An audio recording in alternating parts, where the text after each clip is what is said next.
Buenas tardes, vamos a hablar sobre algunas lesiones de los tendones del manguito rotador. Primero, el supraespinoso. Hay que mencionar que estas no son tan bien vistas en el T1, se prefiere verlas en el T2 y vamos a encontrar signos como cuando el tendón tiene la misma intensidad del músculo, podemos estar hablando de una degeneración, o si tiene regiones de alta intensidad similares al fluido, podemos estar ante roturas del mismo. No hay que olvidar el ángulo mágico, que se ubica generalmente a 1 centímetro desde la inserción en la tuberosidad mayor y que nos puede hacer confundir con lesiones que no existen. Estas desaparecen en los T largos. Referente a las roturas, las más comunes es que se den en la inserción del tendón o en la zona crítica, que se ubica a 1.5 desde la zona de inserción hacia medial.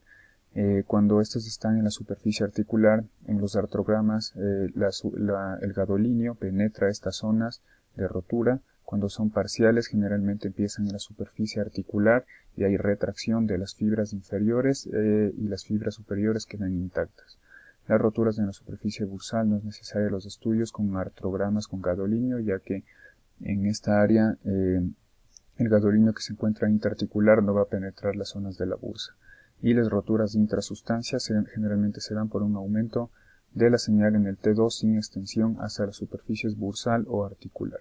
Tenemos estos ejemplos. En el primero de la izquierda podemos ver en una imagen coronal, en la zona de la inserción que no vemos las fibras del mismo y un poco más medial, vemos cómo el gadolinio penetra en las zonas de rotura. En esta otra imagen coronal igual, vemos como en el área de inserción no encontramos igual al tendón hipointenso que se suele ver normalmente, y en una imagen sagital podemos ver esta área en la que las fibras se han arrancado de la zona de inserción. También depende de cómo esté colocado el hombro. A veces cuando el hombro son adquiridas las imágenes en una rotación interna, pueden esconder lesiones o roturas. Por ejemplo, en esta imagen coronal, a la zona de inserción del supraespinosa aparentemente no tiene ninguna lesión, pero si es que el hombro se lo coloca en rotación externa, podemos ver que en la zona de inserción las fibras no tienen continuidad, es decir, hay una rotura, y también podemos ver aquí el bíceps.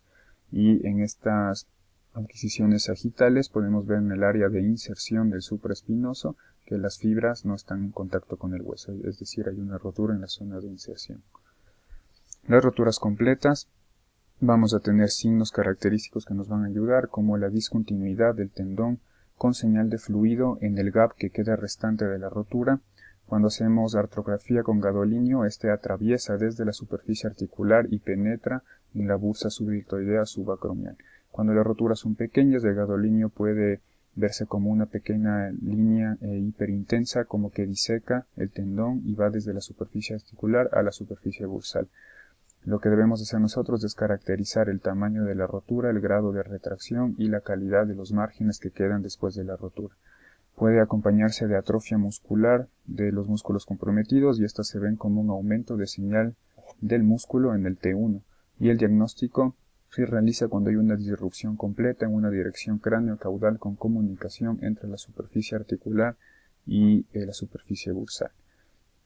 Entonces, en estos ejemplos, lo que primero nos damos cuenta en estos artrogramas con gadolinio es que hay paso del gadolinio de la zona articular a la superficie bursal o a la bursa subdeltoidea subacromial.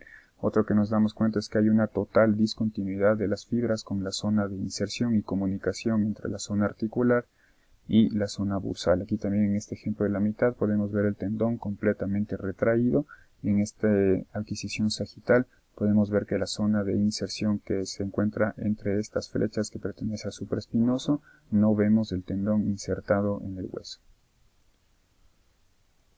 También podemos tener otros signos, como los habíamos hablado, a veces se acompañan de atrofia muscular. Entonces en esta adquisición en sagital podemos ver el músculo supraespinoso en relación a otros músculos, que el músculo supraespinoso ha aumentado su intensidad, es decir, está hiperintenso por reemplazo graso, y eso quiere decir que hay atrofia muscular, y esto puede tener consecuencias para la toma de decisiones si se hace o no la cirugía a un paciente. Las lesiones de la cabeza larga del bíceps, generalmente las roturas se pueden dar completas en el 10% cuando se acompañan con roturas del supraespinoso, y pueden ser raras en 1/3 de los pacientes. Al ser muy cercano el tendón del bíceps al supraespinoso, las mismas fuerzas que pueden hacer que se lesione el supraespinoso pueden también lesionar la cabeza larga del bíceps. Generalmente esto ocurre en pacientes mayores y cuando hay roturas completas será retracción distal de la misma, por lo que un signo que vamos a encontrar en estas adquisiciones axiales es la corredera bicipital vacía y no vemos el tendón hipointenso dentro de la misma. Cuando hay dislocación de la misma, esta se puede dar generalmente por traumas y el tendón puede avulsionarse, subluxarse o dislocarse. Cuando hay subluxación y dislocación, generalmente es por disrupción del ligamento transverso del húmero, y cuando se disloca, dependiendo a dónde se vaya, podemos nosotros inferir algún tipo de lesión. Si este se desplaza anteromedialmente, puede ser porque hubo una división por una rotura del tendón subescapular. Cuando se disloca anterior al tendón del subescapular es que ha habido una rotura del ligamento transverso, o cuando se disloca medialmente puede que haya habido una rotura del ligamento subescapular en su inserción en la tuberosidad menor. La subluxación y las dislocaciones generalmente son mejores vistas en las axiales y, como ya hemos hablado, podemos ver la corredera bicipital vacía.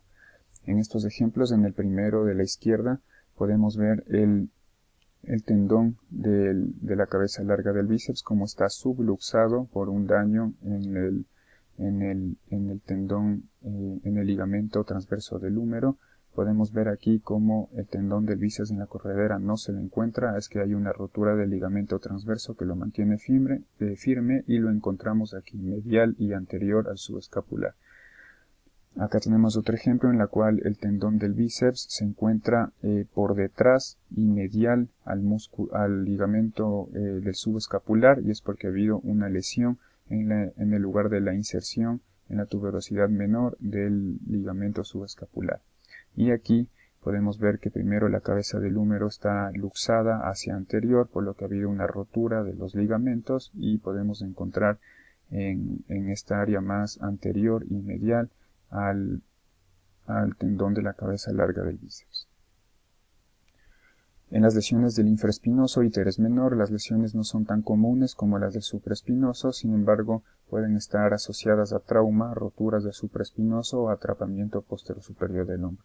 En este ejemplo, en un artrograma podemos ver que por una lesión, por una dislocación posterior de la cabeza del húmero, ha habido una rotura del ligamento del teres menor, incluso del ligamento intracapsular posterior. El pinzamiento posterior-superior es cuando se da un pinzamiento entre la cabeza humeral y la glenoides posterior durante movimientos, sobre todo cuando realizan movimientos de abducción y rotación externa, por ejemplo en los beisbolistas. Puede haber lesiones tanto del infraespinoso, el labrum posterior-superior y la cabeza del húmero. Los hallazgos que podemos encontrar son quistes degenerativos de aspecto posterior, degenerativos en la región posterior de la cabeza humeral. Puede haber roturas parciales o completas del tendón del infraespinoso o supraespinoso. También roturas del labrum glenoideo posterior. Como vemos en estos ejemplos, cuando hay lesiones del infraespinoso, vemos la flecha como está marcando el área de inserción del infraespinoso, y podemos ver esta área más hiperintensa en este T2 con supresión grasa, que traduce como arrancamiento de las fibras en el lugar de la inserción. Y también cuando hay atrapamiento posterior-superior, podemos ver como el labrum posterior en relación al anterior se encuentra como aplastado con una señal más hiperintensa y desplazado, y también asociado a inflamación de la cápsula. Las lesiones del tendón del subescapular generalmente serán por traumas, cuando el brazo está en aducción, hiperextensión o rotación externa, cuando hay dislocaciones anteriores del hombro, cuando hay atrapamiento subcoracoideo, ya sea congénito, por fracturas o cirugía. Estas son mejores evaluados en axiales y sagitales, en el T2 y en el T1 con gadolinio. El diagnóstico se da, primero debemos ver la discontinuidad del tendón, el gadolinio que ingresa en la sustancia del tendón cuando hay roturas.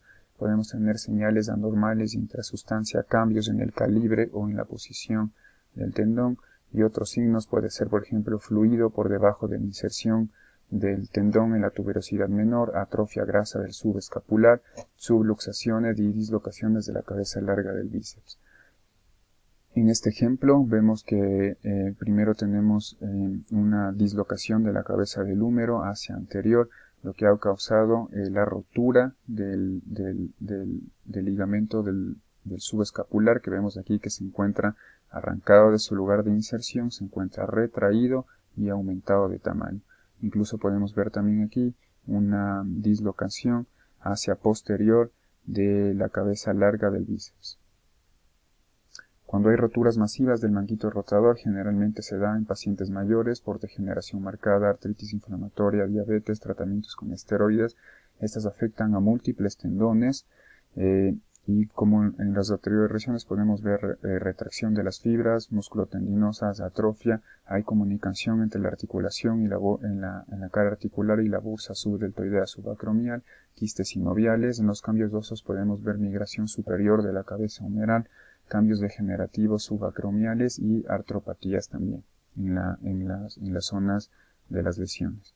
Entonces, en estos ejemplos lo que primero podemos ver es que de inserción ya no vamos a encontrar los tendones del manguito, en este caso del supraespinoso y del infraespinoso.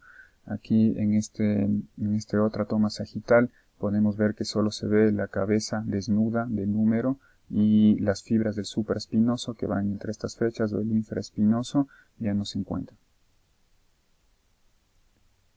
Cuando hablamos en el intervalo de los rotadores, es un área que se encuentra entre el supraespinoso y el subescapular.